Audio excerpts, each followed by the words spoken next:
Okie doke. Hello, everyone. Let me just share my screen.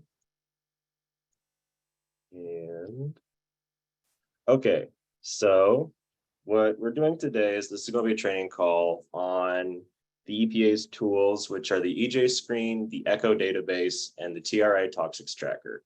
So something that CHEJ has noticed over the past few months is that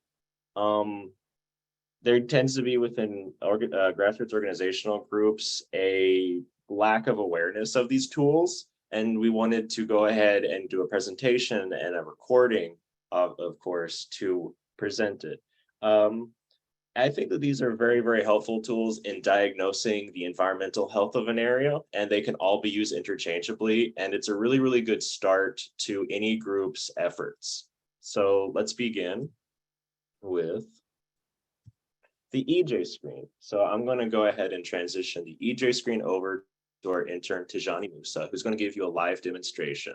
I want you to know that everyone at the end of this meeting, and probably an email tomorrow, is going to get a copy of the recording and a copy of the PowerPoint. And the PowerPoint is going to have the actual steps each of our interns are going to be going over in the demonstrations. And then we're going to go through 3 live demonstrations. And after those live demonstrations, we're then going to have a questions section. So try to follow along for now. And then when we get to the questions section, we're going to go in depth into all your questions. So I'm going to go ahead and transition this over to Tijani.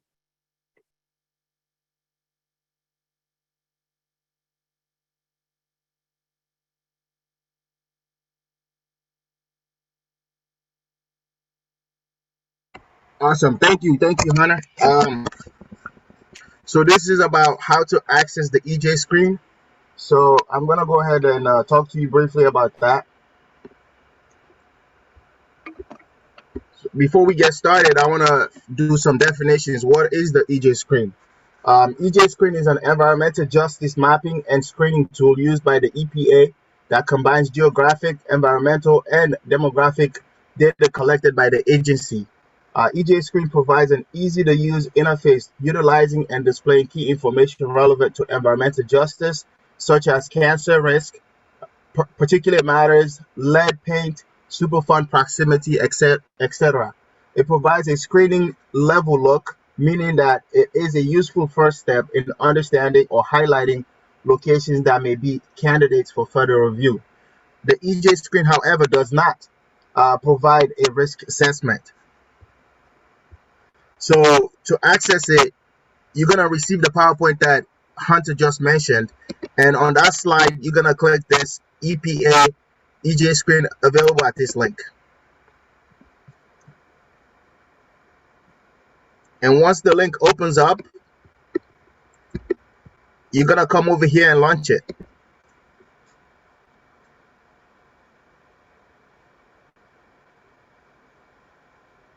As we're waiting for it, assuming you already know the location and the address for that location, you're going to input that information right here at the top right hand side where it says find an address or a place. For this example, I'm going to go with a location that we've been working with. It's in New Jersey. It's 527 East 527 East Chestnut, Vineland, New Jersey. So I click that location right here, and it's gonna populate a plus sign right here. This is the plus sign. I can either zoom in or zoom out. On this plus sign, you're gonna click the plus sign.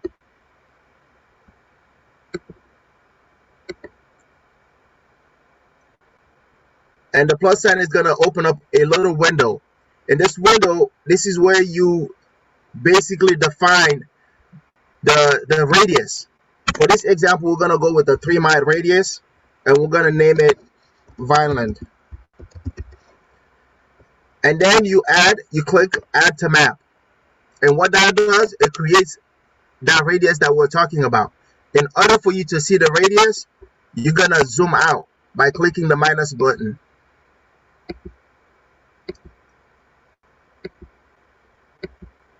That's the 3-mile radius right here. And to explore further on this information, you click explore reports. And then you can open up this window right here by clicking the bottom right hand side and open it up a little bit. As you can see right here, all of these things are checked on these little check boxes. To uncheck them and select your preference, we're going to go unselect all. And what that does, it takes all the check boxes away. The blue represent the percentile of the United States. So for us, we're going to look at lead paint and the air toxic cancer risk. Again, blue represent the percentile of the United States. In order for us to focus on New Jersey, we're going to click on the small button right here, the orange, that says state percentile. And that generates the state's percentile. As you can see right here, the 2017 air toxic cancer risk has a percentile of 75 percentile. And then here is 80th percentile.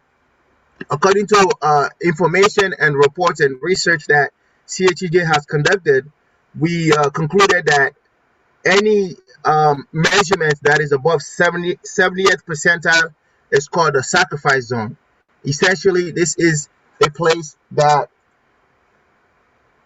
is dangerous for people to live in and has high risk of cancer and toxins. And you have three tabs right here at the top. You have the environmental justice tab, you have the pollution and sources tab, you have the socioeconomic indicators. So you can explore by clicking on each of these tabs to get more information. All right, we're gonna leave this window and we're gonna come over here. Here you have four tabs. You have the maps, you have places, you have reports, and you have tools. This one, on the map section, we want to explore the environmental justice indexes by clicking on it. And it populates this drop down window right here. Here you can click lead paint and then it creates a map visualizing the area in a radius that has lead paint information. And then you can come to the map content right here and get further information on there. Let's click on 2017 air toxics and see what that map looks like. As you can see, another visualization of that. So you can play around and just click to get more information. Particulate matter, it looks like that. And then it generates the percentile right here. The red is 95th to 100 percentile. And then you can see the color scheme all the way down. Let's come to places. Places, we want to explore the EPA regulated facilities. And we can cancel this one out. You can leave it there, both of them stack on each other. But for places, we're going to come over here, EPA regulated facility, and it creates the same map content that you saw previously. But for this one, there is a checkbox. Instead of the percentile, it has the checkbox next to it. And the plus sign, you can click the plus sign to drop down and get more information. So for this one, we're going to look at toxic releases. When we click the checkbox, you see those light blue squares that pop up on the radius right in there. And then if you click on air pollution, that's navy blue right here. And to get more information on this squares, you can click on one of them on the outside and it generates additional information for you. You can find out the registry, you can find out the zip code, you can find out the EPA region for that information. Unfortunately, I don't think you can click on the ones that are inside the radius, but you can click on the ones outside of that radius. So you can generate more information on that. So this is what EJScreen is about. And like I said, I can go over these tabs one more time. You have these four tabs right here, which one of them can generate this map content, and then you can access it from that information. So now I'm going to pass you back to Hunter, and then Hunter is going to connect you to my colleague who's going to talk to you about the ECHO database.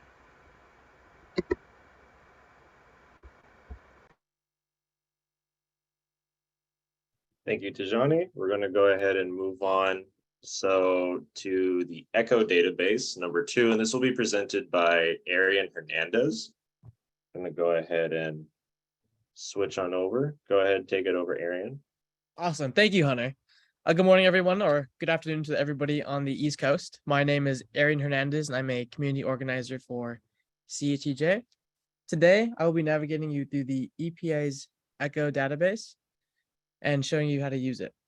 I will start with the explanation about the online tool, what it does, and how it can be useful, which will then be preceded with a demonstration where we can see in real time how it works.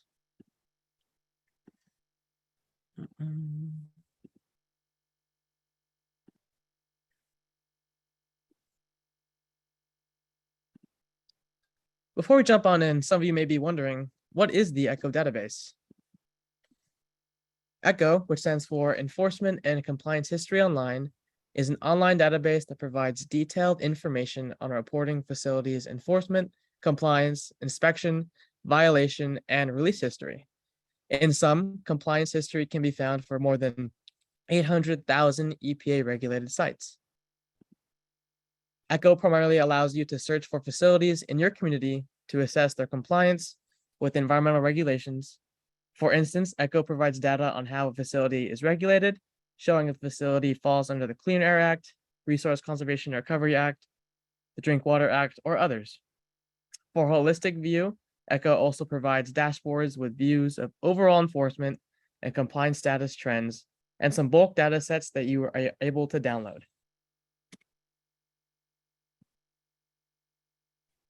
So how do we access the ECHO database? For starters, you can access this tool online at echo.epa.gov. I'm going to put that in the chat right now for quicker access.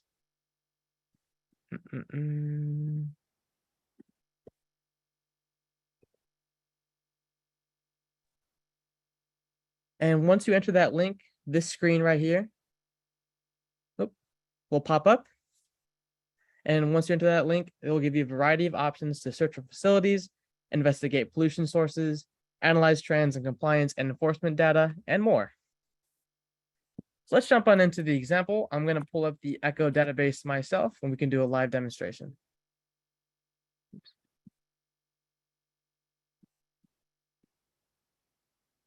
All right. So for this example, let's say that you're trying to create a report on the air pollution of the Marathon Petroleum Corporation facility in Detroit, Michigan. What you're going to want to do first is input the address or facility name of the chosen site, then click search. Also, it is important to note that if you are unable to get the address or the facility name, you can also find the facility via the EJScreen. So for this one, I do know the facility name. I'm going to enter that in right now. Marathon Petroleum, Michigan Refining, and then we're going to go ahead and click search. Entering the address or facility name will provide both a map and a list of optional facilities that share the same name as the facility. From here, you want to click on the desired facility link, which can be found in the list below the map right here. Uh-oh, an error. Let's try that again. There we go. And then, however, since I did put the full title of the facility in ECHO, I only get one result. If that is not the case for the facility, you can scroll down the list right here under the map until you find your desired facility. And then right here on the sections on the right, it just gives you more information to narrow your search and filters that you're able to use to find the facility that you're looking for. So let's click on the facility and get a deeper view of it. Clicking the link brings me to a detailed facility report. This page displays the facility's air, water, hazardous waste, and drinking water record and its compliance history. Before I jump on into finding the air pollution report that we're trying to do for the example, I just want to note that there are a lot of other information that can be found on the detailed facility reports, most importantly being the compliance and enforcement and compliance summary. So as we can see, these are the statutes that this facility is regulated under: the Clean Air Act, Clean Water Act, and the Resource Conservation and Recovery Act. And in this little summary, it shows us right away that there has been a violation. And also another thing that's important to note is the icons on the map. You might be wondering, what are those? We can find that out right here if we click on the little book. That clicking the little book right here on the right will give us the facility summary, which will give us a little legend of the map. And so let's take a look at the ones that we have on our map. This facility is red with a yellow stripe. What does that mean? So the stripe color means that it falls under multiple statutes, as we saw with those different environmental laws. And then we have the body color. Ours is red, showing that there has been significant violation. And I digress. Let's head over to the air pollution report, which can be found under related reports. So the air pollution report presents 10 years of EPA air emission data from numerous credible sources, such as the National Emissions Inventory. Emissions are presented by pollutant for each program and each year that values are available. So in the facility summary, we just have an overview of the facility, just like the EPA region. And then where we're really going to be looking for is the emissions. And there's two different columns, total aggregate emissions data and emissions data. Both are going to be useful to us. And it just gives you an overview of the pollutants by pound and also through the years. There's also a section at the very end. It's called the environmental conditions section. Let me get there real quick. Here we are. And this section allows the air quality non-attainment areas. But most of our data is going to be found through right here, through the total aggregate and emissions data. And there we have it. That's our air pollutant report for the Marathon Petroleum Company in Detroit, Michigan. And still using the Marathon Petroleum Corporation in Detroit as an example, just want to stress again that the detailed facility report also provides other information. And then this right here is the summary of the enforcement and compliance history. But what if we wanted to get a little bit more information? Then we're just going to scroll down past facility systems and characteristics, which is just some logistics on the facility site, like addresses. And we're going to want to go down to enforcement and compliance. This will give us more of an overview that we might be looking for. That will give us data about the compliance history that goes through the last 5 years or the last 10 years, just depending on your scope.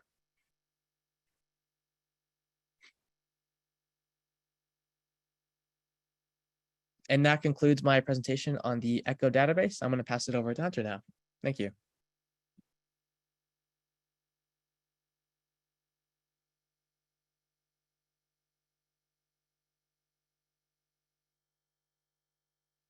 Hello, and we're going to go ahead and go on over to number 3, the TRI toxics tracker. And I'm going to pass this one over to Leanna. Hello. My name is Leanna Theam, and I am a general intern for CHEJ, but I mainly work with the communications team and also the science team. And so it's been a lot of fun, and I will be presenting on the TRI toxics tracker. Let me share my screen. And here we go. Everyone can see that okay? Cool. So the TRI toxics tracker, which stands for the Toxics Release Inventory, it tracks over 700 chemicals known to cause cancer or chronic disease, adverse acute health effects, adverse environmental effects, and the toxic tracker monitors the release of these chemicals by industrial and federal facilities into the air, water, or land disposal. And I also want to make a note that facilities self-report to the TRI, and not all industry sectors are covered by the program. So that means there are inaccuracies and underreporting as likely issues. So now let's go into a live demonstration of what accessing the TRI toxics tracker would look like. There is the link in the chat, but let's say you don't have the ease for a link like that. You can search up when you go to whatever search engine you use, EPA TRI toxics tracker. And when you go to it, it should be the first link, Toxics Release Inventory Program, USEPA. And here you should scroll down to the bottom of the page to locate the TRI toxics tracker. And it takes up about half of the bottom page. So it will look like this. And then you can narrow your search for these toxics trackers by using any of the location types here above the search bar, which is like address, state, county, city, or zip code, metro area, watershed, tribal land, and TRI facility name. And you can look at these tabs underneath facility summary here on the left side to locate more information on toxins. This is currently grayed out, but you will be able to access it after you look up for a specific facility. So we'll show you that too. And then there is a section on the side here on the left side that says open full version, but I would advise against clicking this because the full version is a bit clunky to use, so it can be tricky and just difficult in general. So I just recommend just sticking to the smaller version right here. So now I'll be running through an example. The example is, I work at the American Bituminous Power Partners LP facility, and I'm concerned that my family and I might be exposed to dangerous chemicals, but I don't know which ones. So in this example, I will be using the TRI facility name option to find a specific site.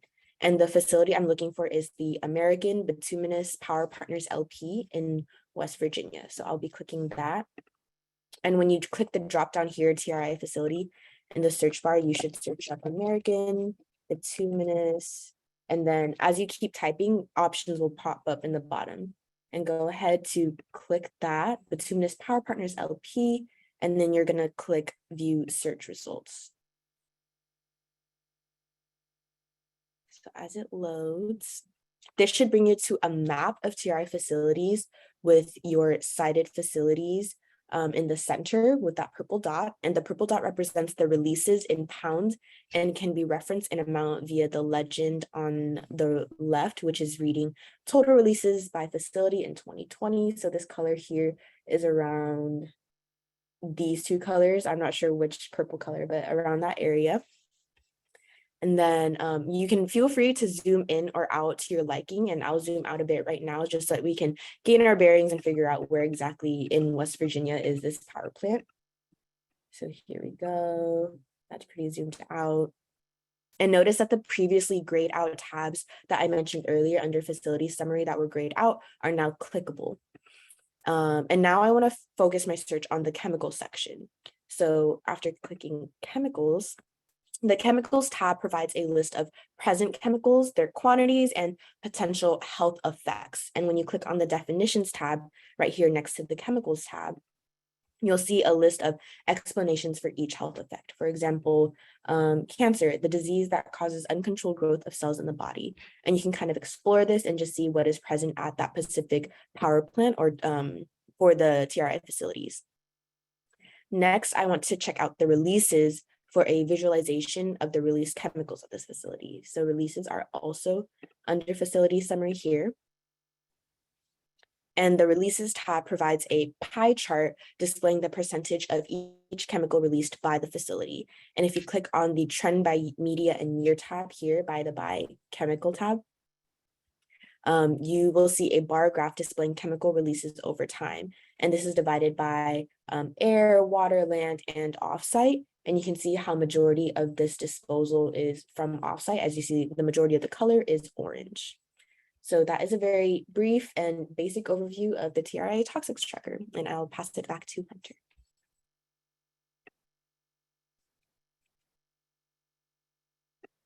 Okay. That might have been a lot of information. I apologize if that was a lot at once, but that's why we're going to go ahead and go to the questions section. I was given a question by, I believe it was Kathleen. And so I'm going to go ahead and switch over to that demonstration. But first, I want to go ahead. If you have any questions, please go ahead and put them in the chat, raise your hand. We will get to them in order. So hold on. Wait, I put that on the wrong one.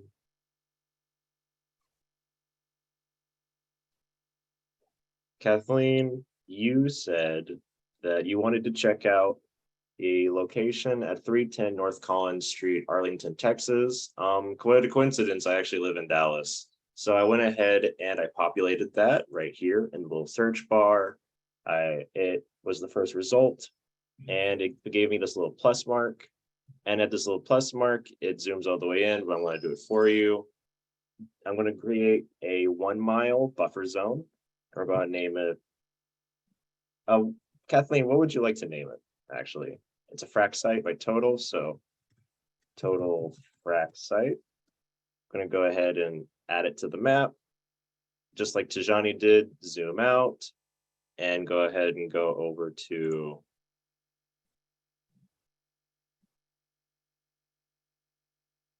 I was looking at people's responses. Anyway, we're gonna go ahead, zoom out, explore reports, and this gives us, as again Tijani displayed, a nice report demonstration of all the different like EJ justice indexes, pollution sources, socioeconomic indicators. And is there anything in particular you want to see, Kathleen? You can go ahead and unmute yourself if you want. Hi, this is Ranjana, not Kathleen. I'm sorry. I'm so sorry. Yeah, it's a frac site where they're planning 12 new gas wells. So I am looking for demographic data and also health risks. I had done a search a while back, and they score pretty poorly or rather highly on all kinds of indicators. So I'm just looking to learn as much as I can for advocacy work. Okay, perfect. So again, right here you have like a very simple introductory report on the EJ indexes, pollution, and socioeconomic indicators. And as you can see, we have for the socioeconomic indicators, like you were saying, demographic index, people of color. So the blue, again, as Tijani mentioned, is the entire nation. And then you can compare it to a regional or a state percentile. So it takes all this information within the 1 mile or how many mile radius you put in. I put in a 1 mile radius, as you can see right here. And what you'd see, let's go like particularly for people of color, linguistically isolated, and a high unemployment rate. So nationally, we have a percentile of 92, 70, and 79. For the state of Texas, you have a percentile of 63, 72, 86, and for regional percentile, which would be within the area of DFW or Dallas-Fort Worth for people not associated with Texas, it would be a region percentile of 70, 70, and 90. So that's very, very high. That's if you want to create a report. So I'm going to go ahead and exit out of this, and we're going to go to more of a visualization. So you have places, and then you have maps. And the maps section will give you a visual overlay. Like particularly, let's go with low income.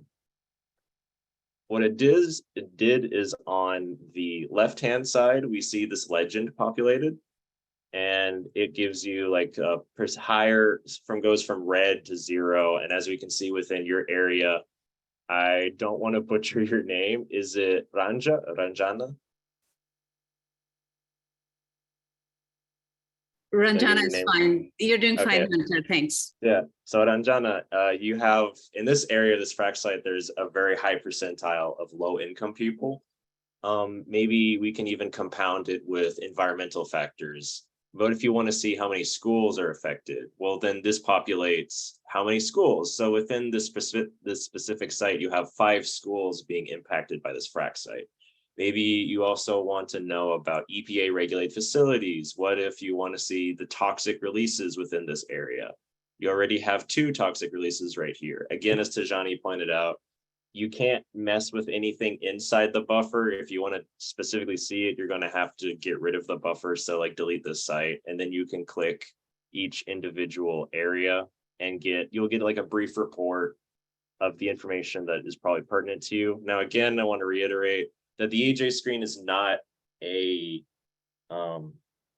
tool for, what was it, Tijani, that you were saying? It's not a tool for enforcement, it's just a tool for diagnosis. It's not risk assessment, yeah.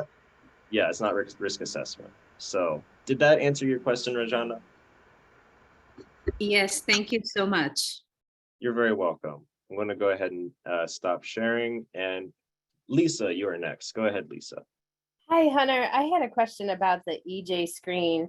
When we were Mhm. looking at that, we looked at the environmental justice indexes, and Mhm. it allowed you to click on the 2017 air toxics for cancer risk. I'm Yes. looking for more current data. Is it just what we saw, or do they also have like 2018, 2019? You would probably be better off going for the eco database. So the difference between the EJScreen and like eco is EJScreen updates of their information whenever the actual nation updates the information. So be it 2017, maybe they will incorporate current information, but it's a little bit slower. Whereas for Echo database, they have a 3 data system. They have a quarterly, an annual, and I believe it's a weekly updating system, and you would be better off going with the eco database and getting their reports. Okay, thank you very much. You're welcome. Would anyone else like to have a question or get an answer?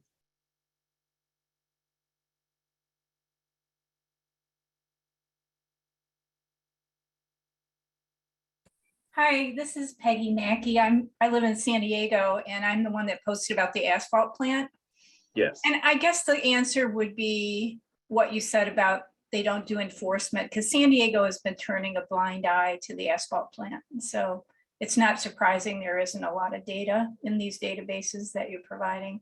We formed a group now, so we're gonna be the squeaky wheel and hopefully change the enforcement of the pollution, the toxic substances they're emitting into the air in residential neighborhoods.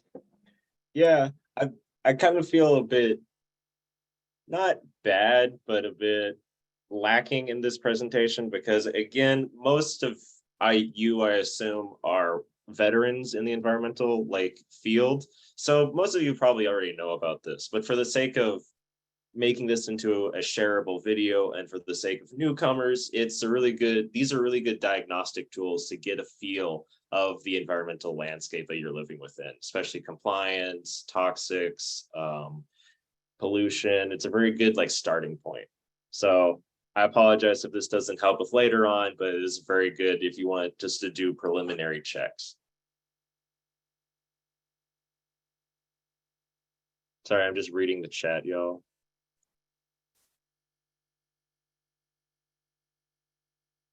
Yes, to answer your question, Vernon, it does. There is a section in the ECHO database of which you can submit citizen data, or you could do like provide like citizen science. They do allow that. I'm not too sure about the EJScreen, but all 3 of them work off the same databases. The only difference is for some reason ECHO database updates faster. I'm going to go ahead and try to find that for you so I can send you a link. If you want to go ahead and speak, you can. Yeah, I guess a follow-up question, since we do have half the state unmonitored for an existing pollutant, even though the EJScreen isn't used for enforcement, could that be used as support or justification to push for that agency monitoring? Of course. Yes, it can definitely be used for that. It can't, again, not for risk assessment, but if you are having a group and you want to show like policymakers, politicians that there's a problem, there's an actual government database that proves that there's a problem. So you can't be like shut down for it. It's actual hardcore data that is being gathered by a multitude of different state or local organizations. Thank you. I also need to reiterate that this will be provided after this meeting, the link to this video, the slides, and at the very end of the slides, we do have a resources tab where you can find, you can hopefully get access to better answers to your questions, like how the data is, how we come across the data, how you can report more data, how you can figure out how to use it. Okey-doke. So still going through the chat.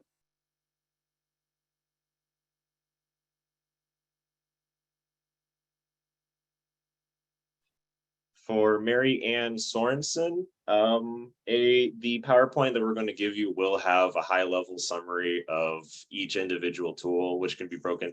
They're kind of like already within like 1 to 2 sentences, so I hope that helps. And for Jada DS, can you give me a full address so that I could look this up and which one you want to look it up on, like which tool you want to use?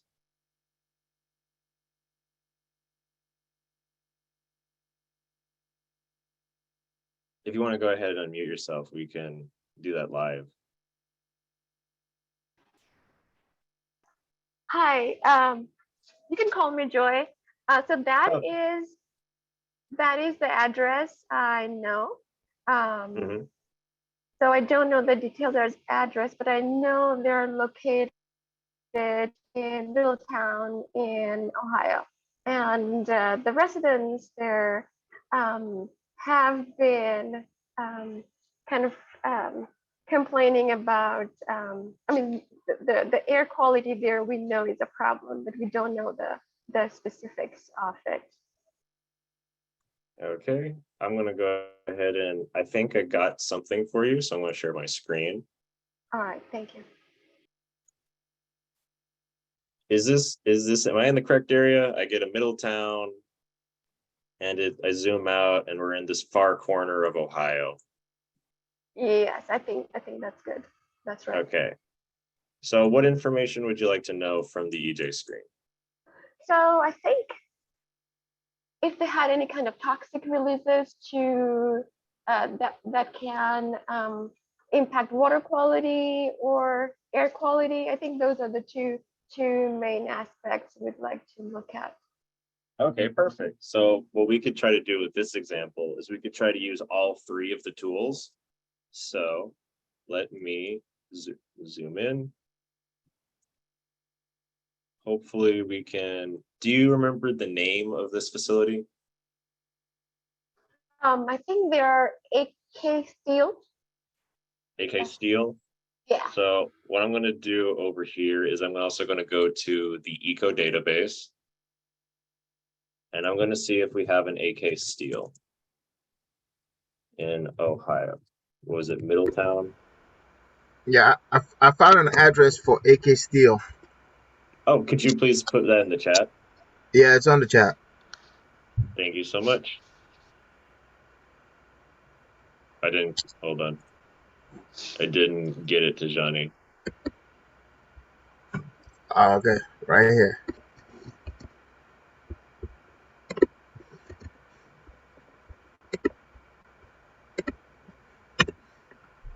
Thank you so much. Perfect. So I'm going to go ahead and put that in the EJScreen, much farther away than what it was.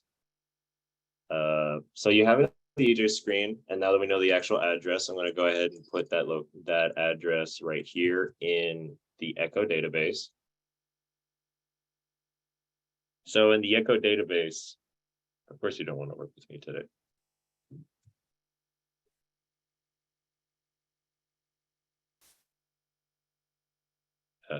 For some reason, Eco database does not like my computer, but I will go ahead and find it. I might have to just go very granular on this one and find it myself. So we have Middletown.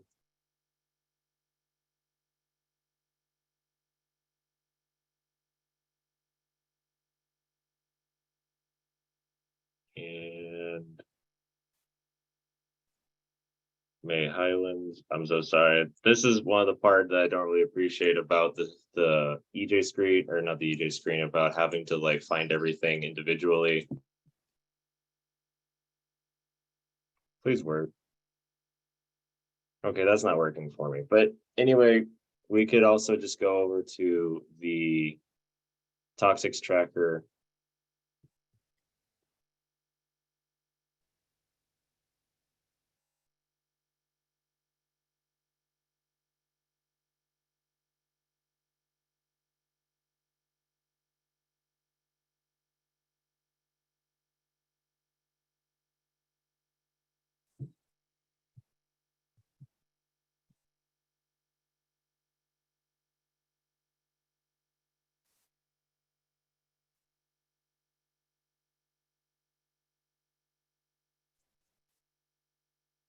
and look for that facility.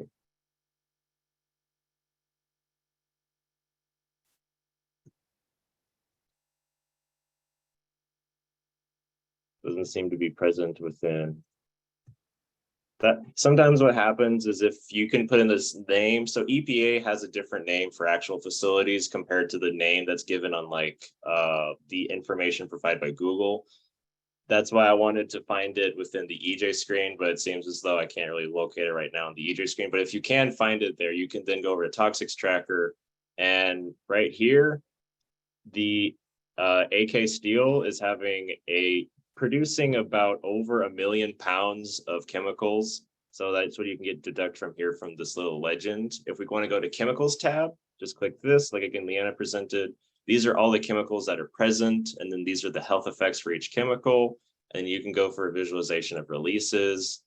And this is again, the visualization of all the chemicals present and what they have been doing over the year. I hope that answered your question.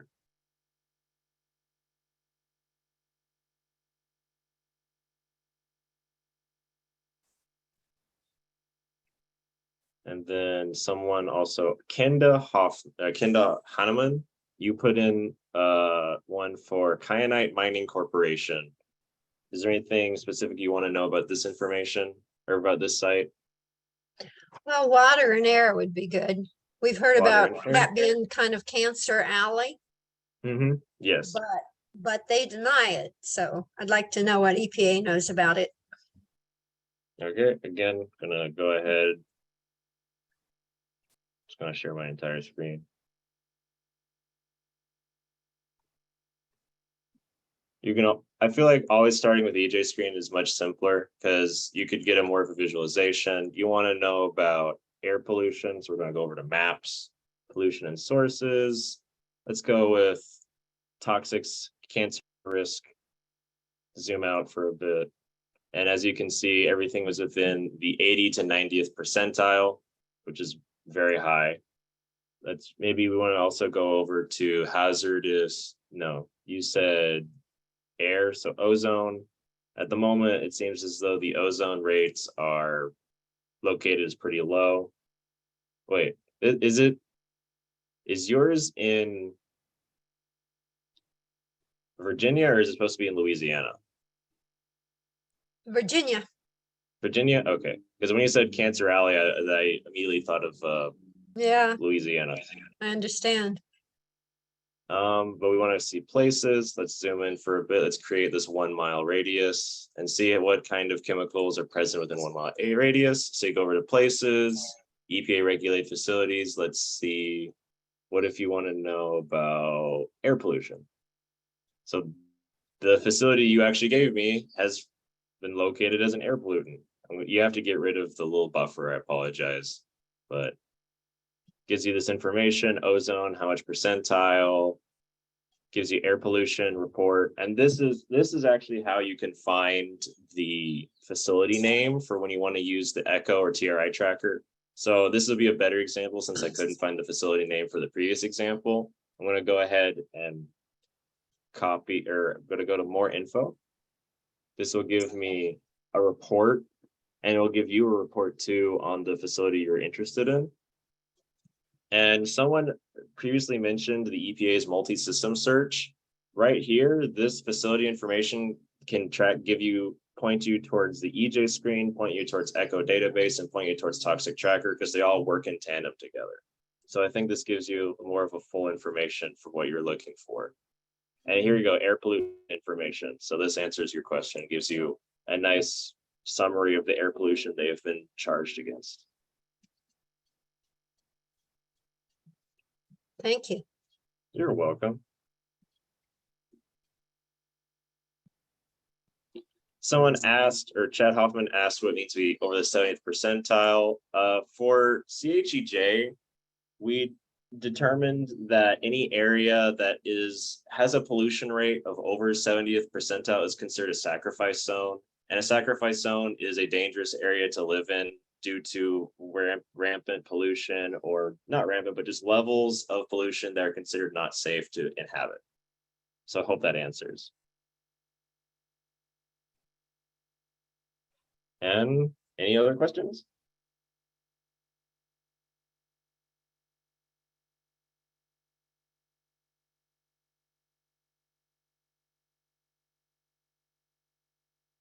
Yes, Judy.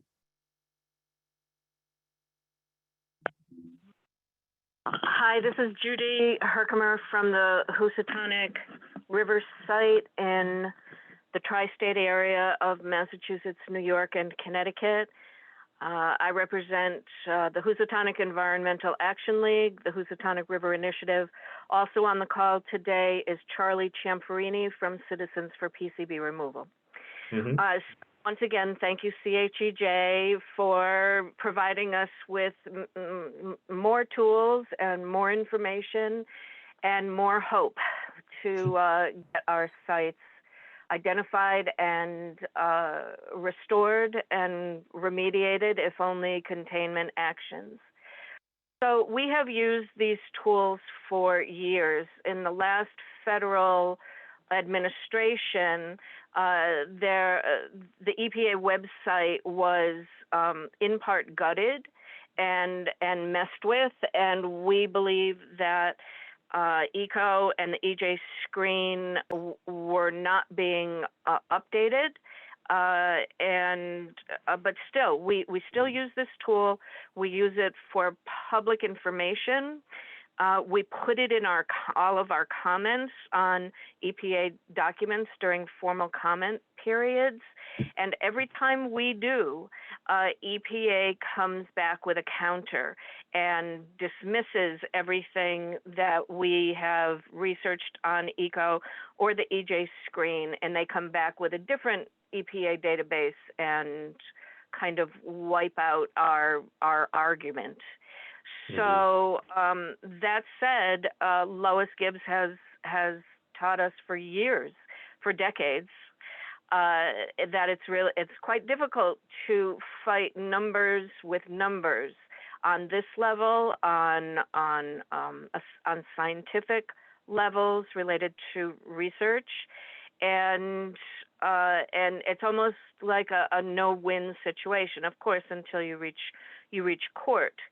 And we're currently in the United States Court of Appeals First Circuit in Boston for our site. So that's it. It's always good to sit in on these, and I always add to my knowledge base when you have these, and that's appreciated. Hunter, for some reason, I'm getting emails from people who I don't know. They're truly not affiliated with our site, and they're saying that they got the bad link to the Zoom. So I'll send them to you once we're off. I have no idea who these people are or why they're emailing me. Okay, thank you. I apologize to everyone for that faulty link. I double checked it and it worked for me, so I'm really sorry. There's something a bug that I messed up or something I missed down the line. All good. Best to all, and know that we're not alone. We all have each other. So there's a lot of us out there working hard. Thank you all. Thank you very much, Judy. I actually want to add to what you're saying is, as much as a helpful tool as these are, it's still tools by the federal government. And I imagine we all know just how uncompliant they are in actually making an environmental change. Best advice would be take what you find with a grain of salt. It is a good starting point. Like I said, it's a very good tools for diagnoses, but I'm pretty sure that they are not as accurate as they need to be. So I want to leave this conversation. I want to be honest in this conversation. Thank you all for attending this meeting. We really appreciate it. I apologize for some of the technical difficulties and some of the transitioning. This is our very first intern-led meeting, but I definitely want to thank all the interns who helped make this possible. I want to thank Arien, I want to thank Leanna, and I want to thank Tijani for all your help and hard work. And thank you so much for coming and attending this meeting. I really appreciate it. And to reiterate, you're all going to get this recording after, probably a day after. You're going to get the slides. We're going to give you links. Within the slides, you will have resource tabs that tells you more information about the data you find through the three tools. But thank you very much. I really appreciate it.